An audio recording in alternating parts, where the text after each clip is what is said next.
여기는 핫하고 재미있고 클린한 채널 청정구역입니다. 점포도 여러분 반갑습니다. 지난 11월 23일 전두환 대통령이 세상을 떠났습니다. 1212 군사 쿠데타 동지 노태우 전 대통령이 세상을 떠난 지 한 달이 채 되지 않은 시점이죠. 세상을 떠날 때까지 지난 가호에 대해 단 한 번도 사과하지 않아 피해자들이 용서할 기회조차 빼앗아버렸다고 비난받고 있을 때 뜻밖의 한 사람이 세간의 주목을 받았습니다. 바로 전두환의 둘째 며느리이자 90년대 인기 배우 박상아입니다. 오늘은 그녀에게 물어볼 말이 많은 그런 날입니다. 전두환 대통령의 빈소는 신촌 세브란스 병원에 마련되었죠. 그런데 둘째 며느리 박상아의 이름이 전광판에 빠졌습니다. 전년 대통령의 아들들과 첫째 며느리 이름은 있었는데 말이죠. 세상에 또 가만둘 리가 없죠.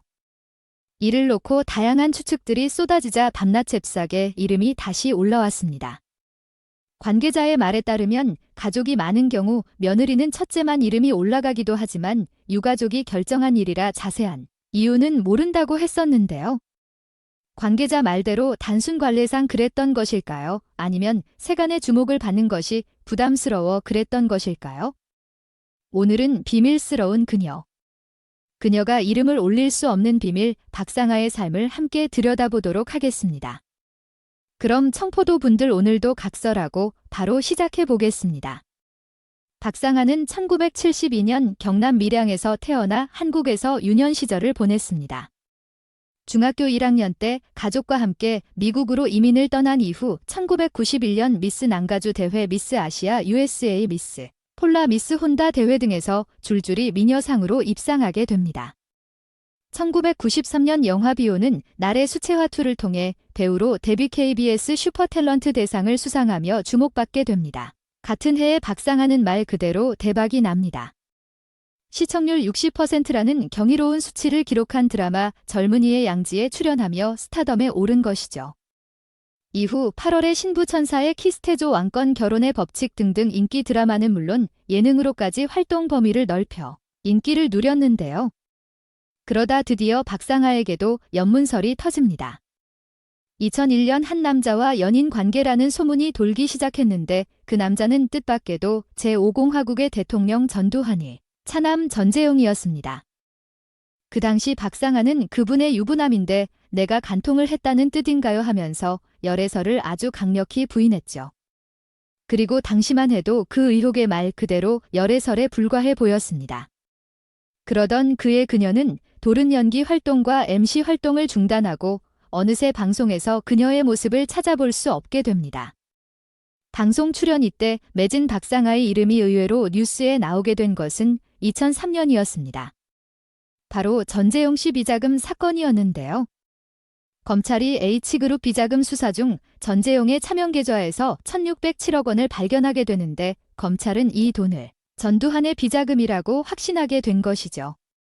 전재용 씨는 그 160억은 결혼식 축의금 17억을 외조부가 재테크로 불려 만든 것이라며 말도 안 되는 변명으로 부인하였는데 결국 그는 징역 2년 6개월 집행유예 3년 벌금 60억 원을 선고받았습니다. 돈의 행방을 끈질기게 추적하던 과정에서 검찰은 한 가지 놀라운 사실을 알게 됩니다.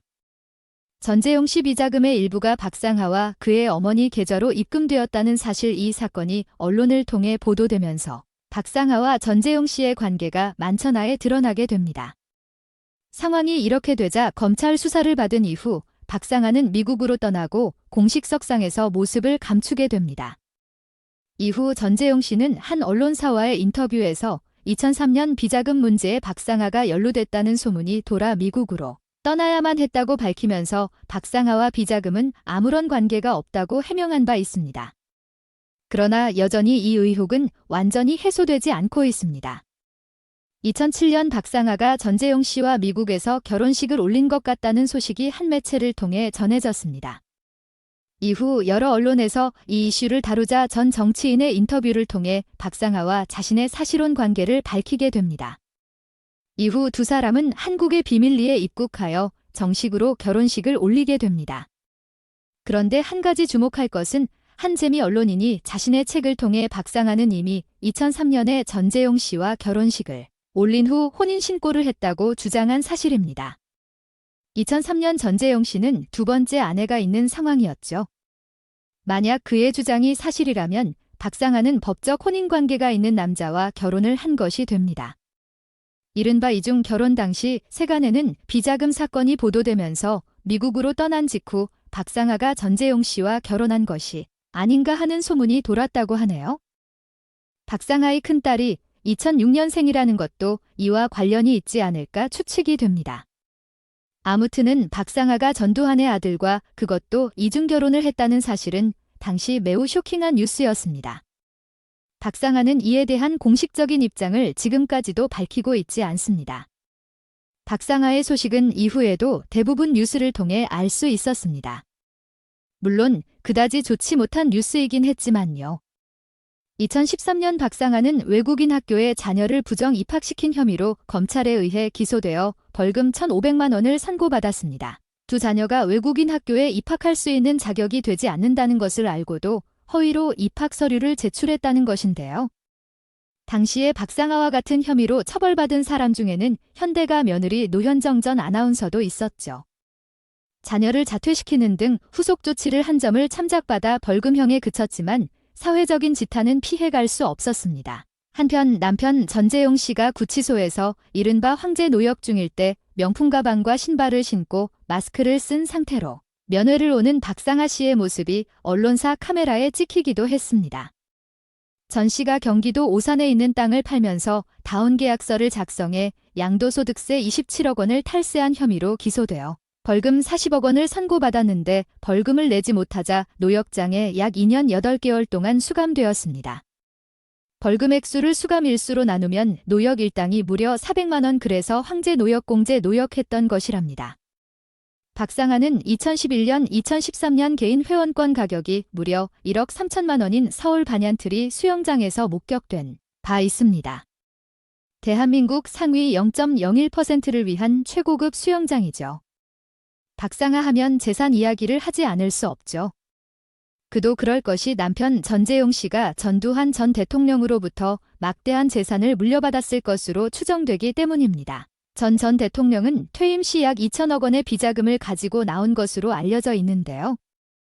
실제로는 이보다 훨씬 많은 금액일 것이라는 추측도 있습니다.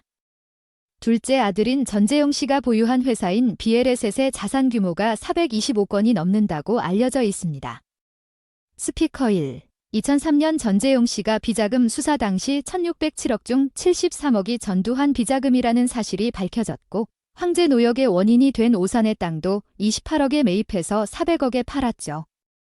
이 외에도 두 부부는 아파트 토지 등을 다수 보유하고 있는 것으로 알려져 있습니다. 분명 전두환 전 대통령의 비자금이 전재용 씨에게도 증여되었을 가능성이 매우 높지만 아직 환수된 재산은 13억 원이 유일합니다. 박상아가 미국에서 비밀 결혼을 한 후 그녀의 명의로 애틀란타 부촌의 주택을 구입하게 되는데 구입 당시 박상아는 미혼으로 기재했고 이후 그녀의 어머니가 신탁관리인으로 되어 있는 법인으로 명의를 변경합니다. 전두환 일가의 재산 추적을 막기 위한 것이 아니었나 조심스럽게 추측해봅니다. 2011년 3월 박상아는 남편 전재용 씨와 함께 극동방송에 출연해 근황을 전하였습니다. 전재용 씨는 방송에서 수감 생활 중 들려온 찬송가를 듣고 눈물을 흘린 계기로 출소 목사가 되기로 결심했다고 합니다. 그 소리를 들은 박상아는 우리 같은 죄인이 목회를 하는 것 자체가 하느님의 영광을 가리는 것 같다라고 하며 매우 반대하였다고 합니다. 그러나 하느님 생각이 우리 생각과 다른 것 같다고 하며 지금은 적극적으로 매주를 하고 있다고 합니다. 독재자의 며느리에서 목사의 삶으로 비밀스럽기만 한 그녀의 삶이 또 다른 국면에 접어드는 것 같습니다. 독재자라고 비난받는 전 대통령이 아들과의 결혼 생활 그리고 그 대통령이 이슈가 될 때마다 함께 소환되어 주목받을 수밖에 없는 그녀의 삶은 궁금하기도 하고 한편으로는 의혹의 시선으로 바라보게 되기도 합니다. 남편이 목사가 되기로 결심했다면 박상아는 사모가 되는 것인데 두 사람은 어떤 마음으로 목회의 길을 생각하고 있을까요? 과거에 대한 참회일까요? 마음의 평안을 찾는 방편일까요? 아니면 과거를 잊고 새 출발을 하고 싶은 것일까요? 만일 과거에 대한 참회라면 진정으로 신과 사람들에게 용서를 구하고 선행을 하는 삶을 살기를 바랍니다. 두 사람이 교회에 출석하는 신자들에게 과연 어떤 메시지를 던져줄지 문득 궁금해지는군요. 그럼 청정구역은 다음에도 다양한 주제로 찾아보겠습니다. 청포도 여러분 끝까지 시청해주셔서 감사드리고 항상 건강하세요. 여기까지.